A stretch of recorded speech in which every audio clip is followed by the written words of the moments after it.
Hello everyone. Today we will discuss about amino acid. This is very important topic of biochemistry. हम इसे बहुत सारे exam के aspects को लेकर पढ़ सकते हैं, जैसे कि आपके अभी आने वाले एग्ज़ाम्स लेटेस्ट अभी जो न्यूज़ आई है, जो हमारा CSIR नेट एग्ज़ाम है, उसका सबसे इम्पॉर्टेंट चैप्टर है हमारा बायोकेमिस्ट्री। तो आज हम स्टडी करते हैं अमाइनो एसिड्स। सबसे पहले मैं आपको बताना चाहती हूँ कि अमाइनो एसिड्स ये नाम ही किस तरह से बना हुआ है। सबसे पहले इसका नाम अमाइनो एसिड ही क्यों है, इसके बारे में डिस्कस करते हैं। तो देखिए, जिस तरह अमाइनो होता है, अमाइनो आपको पता है NH2 को बोलते हैं अमाइनो ग्रुप। ये है हमारा अमाइनो ग्रुप। और एसिड के लिए हम इसको यहाँ पर देख सकते हैं, जो COOH जिसे कार्बोक्सिल ग्रुप बोलते हैं, यही है हमारा एसिड। तो इसके अंदर मेन जो दो ग्रुप होते हैं वो होते हैं अमाइनो ग्रुप और कार्बोक्सिल ग्रुप। ये दोनों मिलकर ही बनाते हैं हमारा अमाइनो एसिड। जिस तरह सबको पता होगा कि दो अमाइनो एसिड्स होते हैं, उनके बीच में बॉन्ड बनता है पेप्टाइड बॉन्ड। ये जो पेप्टाइड बॉन्ड होता है ये प्लेनर होता है और सिस और ट्रांस फॉर्म में पाया जाता है।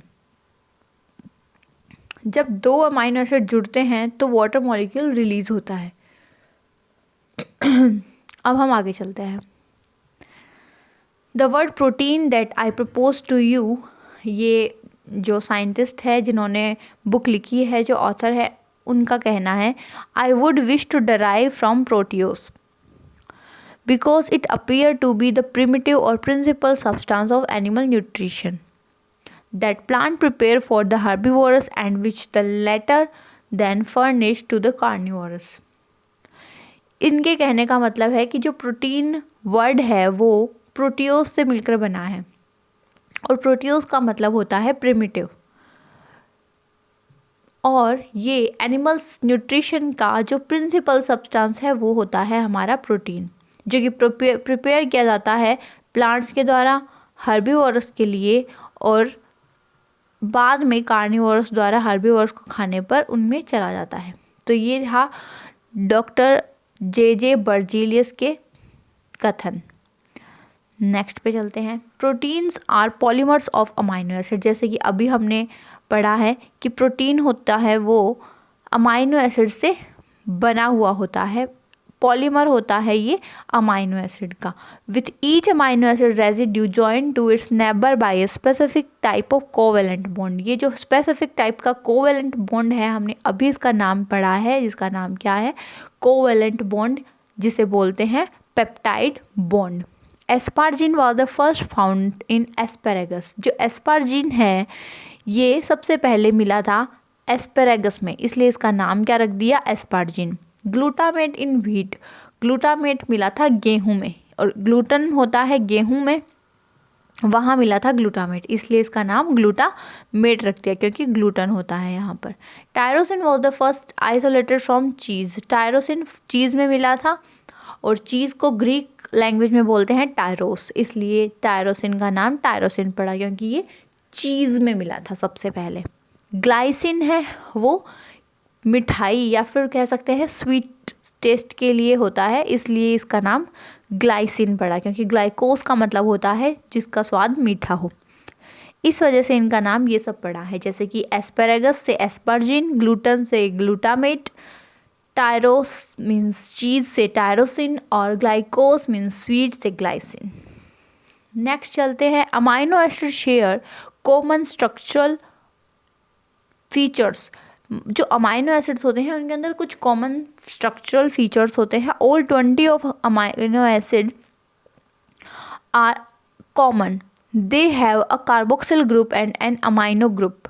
हमने अभी रीड किया है कि इसमें दो ग्रुप होते हैं, कौन कौन से, COOH जिसे बोलते हैं कार्बोक्सिल ग्रुप, और अमाइनो ग्रुप। ये दो ग्रुप इसके अंदर पाए जाते हैं जो कि एक ही कार्बन से जुड़े हुए होते हैं। For all the common amino acid except glycine, the carbon is bonded to 4 different groups: a carboxyl group, a amino group, a R group, and a hydrogen atom.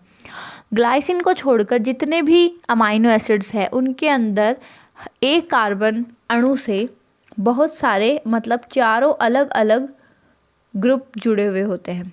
सिर्फ ग्लाइसिन के छोड़कर, ग्लाइसिन के अंदर 2 हाइड्रोजन ग्रुप जुड़े हुए होते हैं। The carbon atom is दस अ कायरल सेंटर, इसलिए इसको बोलते हैं कायरल, मीन्स कि चारों जो ग्रुप है वो अलग अलग जुड़े हुए हैं। Because of the tetrahedral arrangement of bonding orbitals around the carbon atom, the 4 different groups can occupy 2 unique spatial arrangement and thus amino acid है 2 पॉसिबल स्टीरियोआइसोमर। इनका कायरल सेंट्रल होने की वजह से इसमें टेट्राहेड्रल अरेंजमेंट बनती है अलग अलग ग्रुप के साथ में कार्बन की बॉन्डिंग के लिए, इसलिए इसके अंदर 2 स्पेटियल अरेंजमेंट में मिलती है और 2 ही पॉसिबल स्टीरियोआइसोमर मिलते हैं।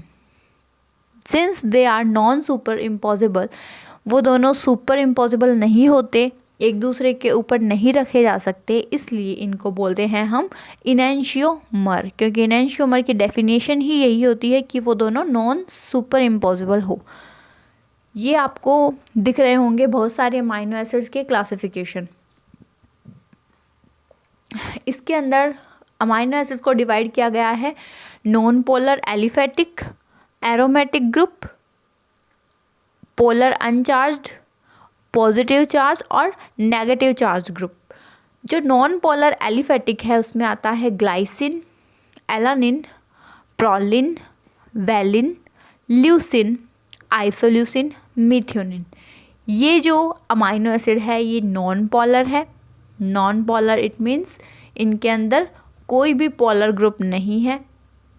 इसी तरह ये एलिफेटिक है। एलिफेटिक मीन्स इसके अंदर कोई रिंग स्ट्रक्चर नहीं है। आप बोल सकते हो प्रोलिन में है लेकिन वो एरोमेटिक नहीं कहलाएगी, वो एक इम्यूनो रिंग ज़रूर है, ठीक है। Aromatic R group phenylalanine, tyrosine और ट्रिप्टोफान, ये तीनों ही ग्रुप रखते हैं अपने पास एरोमेटिक। पोलर अनचार्ज्ड, अभी तक ये थे नॉन पोलर, अब है पोलर। पोलर के अंदर है सीरीन, थ्रियोनिन जिन दोनों के पास OH ग्रुप होता है, सिस्टीन जिसके पास SH ग्रुप होता है, एस्पार्जिन और ग्लूटामिन जिसके पास N डोनर होता है, दोनों के पास। पॉजिटिवली चार्ज ग्रुप में देखिए लाइसिन, हिस्टिडिन और आर्जिनिन, ये तीनों है बेसिक बोल सकते हैं इनको, और तीनों ही पॉजिटिवली चार्ज्ड है, ठीक है। नेगेटिवली चार्ज जो है वो है एस्पार्टेट और ग्लूटामेट। तो होप है आपको ये सारे अमाइनो एसिड्स आराम से समझ में आ रहे होंगे। It is remarkable that virtually all amino acid residue in protein are L स्टीरियोआइसोमर। ये चीज़ आपको ध्यान में रखनी होगी कि जितने भी अमाइनो एसिड्स पाए जाते हैं वर्चुअली उनके अंदर L स्टीरियोआइसोमर प्रेजेंट होता है। Cell are able to synthesize L isomer of amino acid because the active sites of enzymes are asymmetric, causing the reaction that catalyzed to be stereospecific। इसलिए क्या होता है, असिमेट्रिसिटी की वजह से और स्टीरियोस्पेसिफिसिटी की वजह से L आइसोमर ही बनते हैं अमाइनो एसिड्स के अंदर। आगे चलते हैं, ये है इन सब की स्ट्रक्चर। जैसे कि आप ग्लाइसिन की देख सकते हैं, सबसे इजी स्ट्रक्चर इसी की है और इसमें 2 हाइड्रोजन ग्रुप जुड़े हुए हैं, ठीक है। फिर है एलानिन। एलानिन में क्या होता है, ये H है, इसकी जगह CH3 जोड़ देते हैं तो ये एलानिन। एलानिन को हम पेरेंट अमाइनो एसिड भी बोलते हैं। नेक्स्ट में जो CH3 है इसकी जगह हम जोड़ देते हैं CH2 CH2 CH2 और ये रिंग बना लेता है NH2 के साथ में। फिर है वैलिन। वैलिन में हम एथमेथ प्रोपेन जोड़ देते हैं। इसी तरह मीथियोनिन में हम S से जुड़ा हुआ प्रोपेन जोड़ देते हैं। आइसोल्यूसिन ब्रांच्ड होती है ब्यूटेन। इसी तरह ल्यूसिन में होता है ब्यूटेन। ये सारे हैं non polar aliphatic R group. अब आप देख सकते हैं एरोमेटिक जो हमने WYF पढ़ा था, ट्रिप्टोफान, टायरोसिन और फिनाइलएलानिन, इन तीनों में ही आपको रिंग दिख रही है बेंजीन। पोलर अनचार्ज ग्रुप देखिए सीरीन, थ्रियोनिन, थ्रियोनिन और सीरीन में आपको दिख सकता है OH ग्रुप और सिस्टीन में दिख सकता है थायोल ग्रुप और एस्पार्जिन और ग्लूटामीन में आपको दिख रहा है NH2 एमाइड ग्रुप। ठीक है, इसी तरह पॉजिटिवली चार्ज ग्रुप के अंदर आप RKH को देख सकते हैं, इसके अंदर लाइसिन है, आर्जिनिन है और हिस्टिडिन है। इसी तरह नेगेटिवली चार्ज को आप देख सकते हो, इसके अंदर कार्बोक्सिल ग्रुप है, कार्बोक्सिलेट बोल सकते हैं, एस्पार्टेट और ग्लूटामेट। नेक्स्ट चलते हैं non polar aliphatic R groups. The R group in this class of amino acids are non polar and hydrophobic.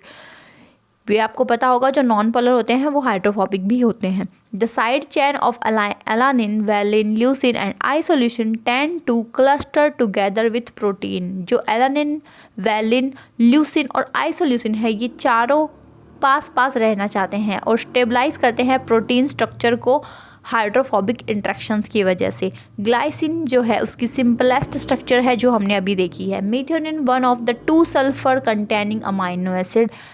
2 हमारे पास अमाइनो एसिड है, सिस्टीन और मिथ्योनिन।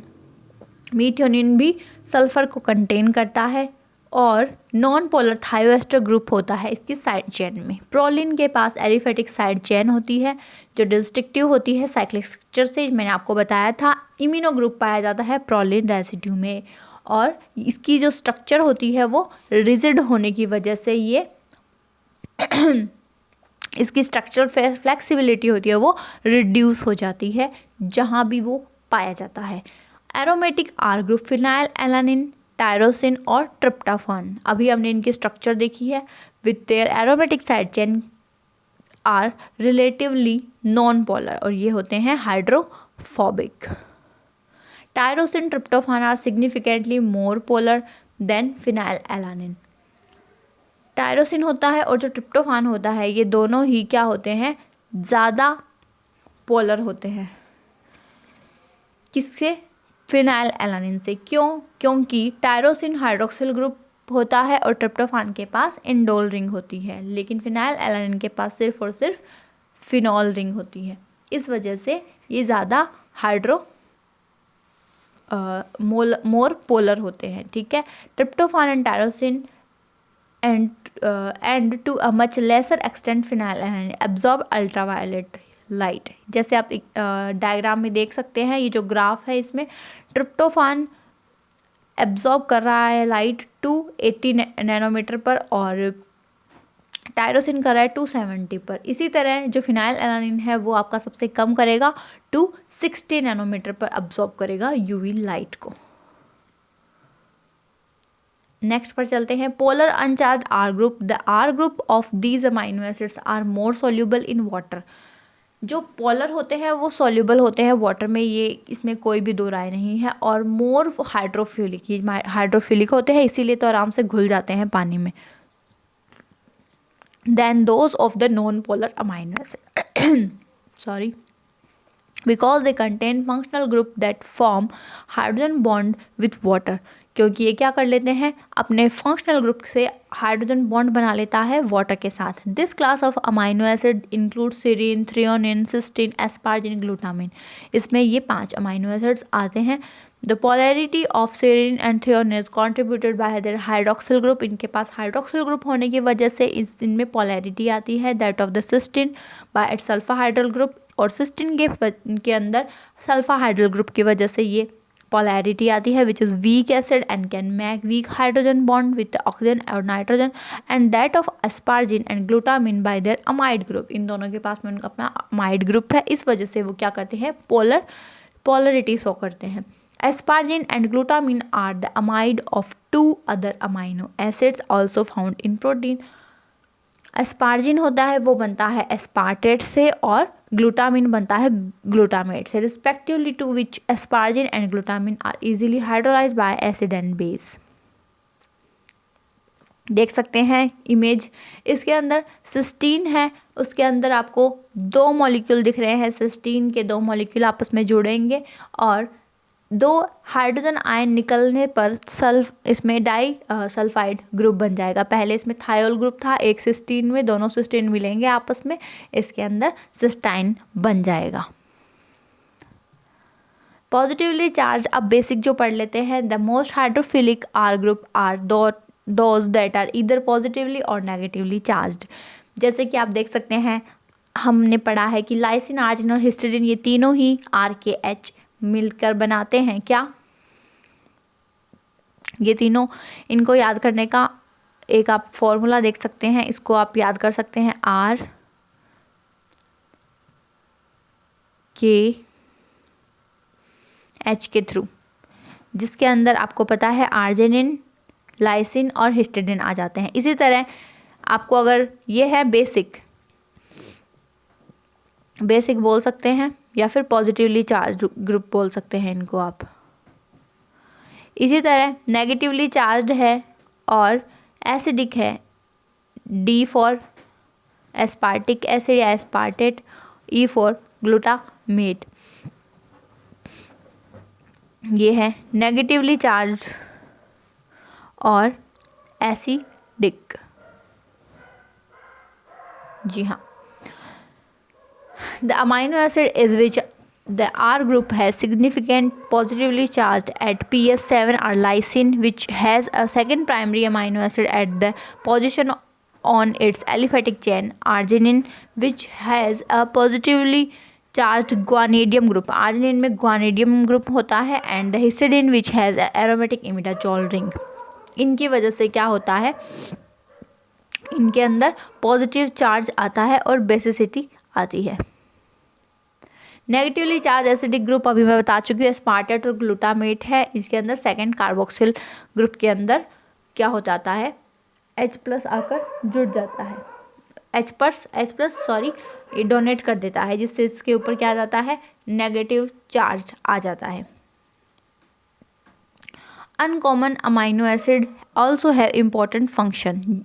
कुछ अनकॉमन है, ये आसानी से नहीं मिलेंगे, कुछ स्पेशलाइज्ड प्रोटीन के अंदर ये पाए जाते हैं, जैसे कि four hydroxyl proline, a derivative of proline. ये है प्रोलिन से मिलकर बना हुआ। 4 नंबर की जो पोजीशन होती है कार्बन की, वहाँ पर हाइड्रोक्सिल ग्रुप जुड़ जाता है, एंड 5-हाइड्रोक्सिल लाइसिन जुड़ जाता है लाइसिन के ऊपर 5 नंबर कार्बन के ऊपर।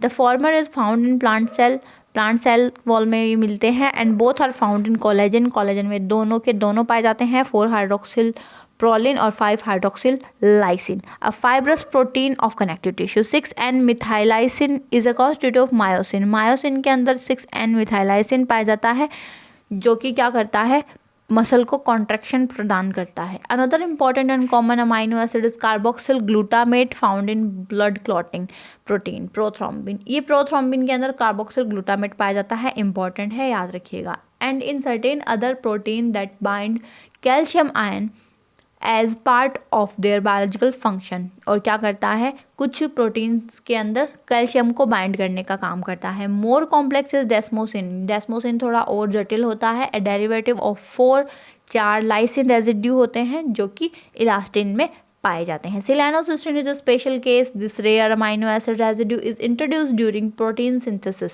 प्रोटीन सिंथेसिस के दौरान ये हमें मिलता है देखने को, selenocysteine synthesis rather than created through a post synthetic modification. ये पोस्ट सिंथेटिक मॉडिफिकेशन किया जाता है सिस्टीन का, सिस्टीन का तब ये मिलता है। इसके अंदर सिलेनियम जुड़ जाता है सल्फर की जगह आकर। ऑर्निथिन एंड सिट्रोलिन आपको मिल जाते हैं इंटरमीडिएट मेटाबोलाइट्स सिंथेसिस जब हम करते हैं आर्जिनिन से। यूरिया साइकिल के अंदर आपको ऑर्निथिन और सिट्रोलिन जरूर देखने को मिलते हैं। ये आप स्ट्रक्चर देख सकते हैं, जो स्पेशल अमाइनो एसिड्स हैं हमारे four hydroxyl proline, five hydroxyl lysine, six N methyllysine, carboxyl glutamate, desmosine, selenocysteine, ये सब आप देख सकते हैं। नेक्स्ट देखिए, the characteristic pH at which the net electric charge is 0 is called the isoelectric point और pH, आइसोइलेक्ट्रिक pH, PI। इसे हम PI से डिनोट करते हैं। PI एक ऐसा पॉइंट होता है pH पर जिस पर उस अमाइनो एसिड का नेट चार्ज हो जाता है एकदम आकर 0, मतलब कि उस पर कोई भी चार्ज नहीं रहता। ऐसी pH हम दे देते हैं, उसको ऐसे सॉल्यूशन में रख देते हैं कि उसकी इतनी pH कर देते हैं कि उसके ऊपर कोई भी चार्ज नहीं आता है। ऐसे ही पॉइंट, ऐसी ही pH को हम क्या कहते हैं, isoelectric point. So thank you so much for being here. अगर आपको कोई भी क्वेश्चन, कोई भी डाउट आए तो please message me and comment in our comment box. Like, share and subscribe our